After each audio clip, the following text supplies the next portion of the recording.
তো শিবরাত্রির দিন সন্ধেবেলা আমার রাত্রিবেলা জল ঢালা হয়েছিল, তো সেই ভিডিওটা তোমাদেরকে তো দেখিয়েছি। তো আজকের সবাই দুপুরবেলাও জল ঢালতে যাবে, মানে আমি বাদ দিয়ে। তো মা, দিদি, বাবা, ভাগ্নি সবাই চলে গেছে যাই উঠে জল ঢালতে।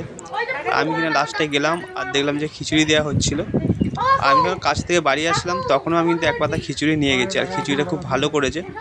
আমাদের এখানে পুজো হলে সেদিন কিনা তার পরের দিনকে খিচুড়ি দেওয়া হয়, মানে হচ্ছে কি একটা বলে না, কেটে গেলে তো তখন খিচুড়ি দেওয়া হয়। আর আপাতত এই দেখো দিদি, মা, ভাগ্নি সবাই মিলে এখন জল ঢালছে। আর শিব ঠাকুরের অবস্থা দেখতেই পাচ্ছ, ফুল আর ফলে ভর্তি। এই যে বাবা সবাই খিচুড়ি নিয়ে আসছে, আর আমি তো বললাম আমি খিচুড়ি খেয়েছিলাম। আর এখন এই যে গেছে মনা খিচুড়ি আনতে। আর খিচুড়িটা সুন্দর হয়েছে সেটাও তো তোমাদের বললাম। আর এই দেখো আমি না লোভে পড়ে আবার এক পাতা খিচুড়ি নিয়ে নিয়েছি। আমাদের জল ঢালা কমপ্লিট।